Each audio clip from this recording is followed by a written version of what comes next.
This just in from Seahawks training camp at the VMAC in Renton, first reported by ESPN's Brady Henderson, also confirmed now by Bob Condotta, the Seattle Times, Greg Bell of the Tacoma News Tribune. Running back Kenny McIntosh had to be helped off the field today after going down, non-contact injury during a special teams drill. The fourth day of training camp for the Seahawks. Pads not on yet.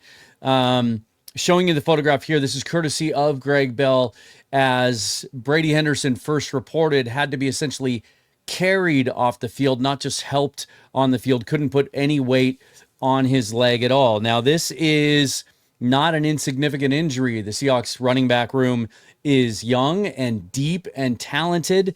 But this is way too early in training camp to have injuries that you need to account for in the running back room. There's already enough attrition on a year-to-year basis. Certainly we know that here in Seattle.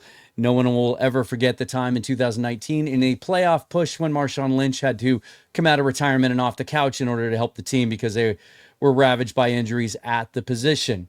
No sooner had I posted on my Substack an updated 53-man roster projection based solely on what I saw up close and personal the last 3 days at training camp, then I had to edit it because I had McIntosh making the roster over this year's 7th-round draft pick, Damian Martinez out of Miami. Now, as I explained in the piece, and we'll talk more about this tonight on a live show, I love Damian Martinez, have for a long time, going all the way back to his time at Oregon State, and certainly in the draft, thought he was an absolute steal in the 7th round, thought he was a 3rd or 4th round talent, but had some pretty serious inexperience and ineffectiveness in the passing game. In fact, on Thursday, we saw him drop a couple of passes, easy balls out of the backfield, just kind of amplifying that point. He just wasn't asked to do it a lot, either at Oregon State or Miami. So a lot of work needed in pass protection as well. And that was the reason that I went with McIntosh over Damian Martinez. Now, why can't you keep all four, you might ask me? Because the Seahawks have a different roster construction conundrum to deal with this year. With some of the scheme changes and some of the ways that Clint Kubiak uses personnel, they have to account this year for the first time in several years for a fullback, a true fullback. Right now, it looks like that's rookie Robbie Oots, with Brady Russell playing in a tight end hybrid fullback role, also backing him up there. But also having to account for a third quarterback. That is going to happen. So you have to take from other positions somewhere.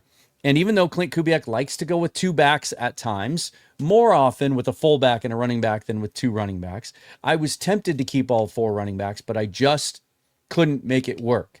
Read the Substack if you'd like. I'll link it down below. Join me tonight. We'll have a Q&A and a live give and take where we'll talk about some of the roster questions you might have based on what I saw and just kind of how things are looking coming out of the VMAC. But that's the reason I went with McIntosh over Damian Martinez. McIntosh, extremely efficient as a pass catcher and productive. We certainly saw that at the University of Georgia.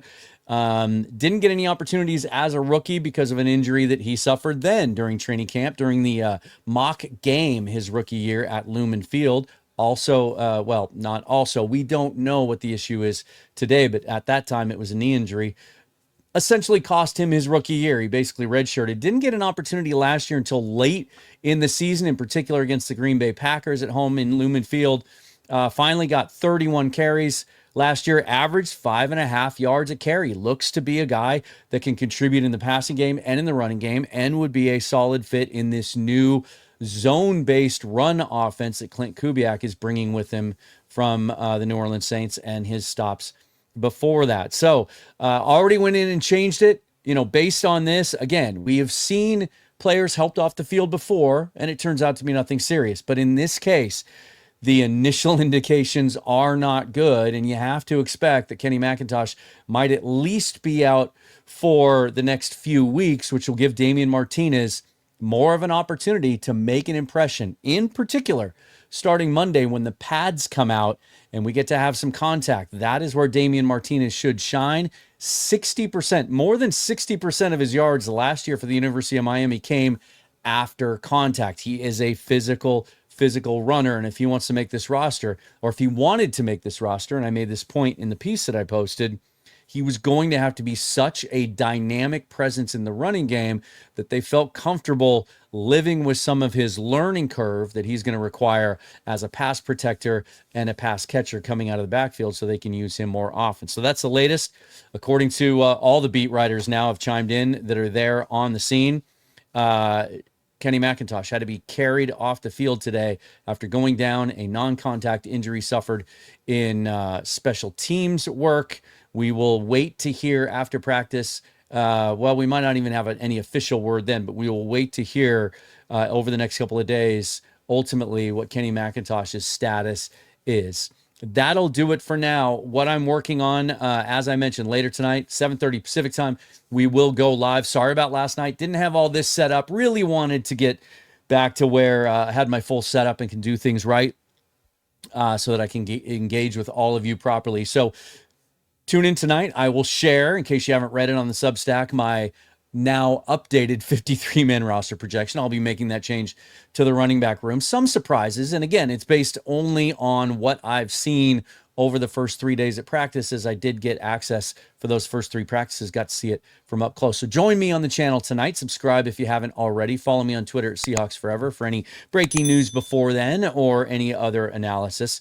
Working on a couple other things today as well. We'll talk about those tonight. Forever and always, go Hawks. Thanks for watching, you guys. We'll see you in a bit.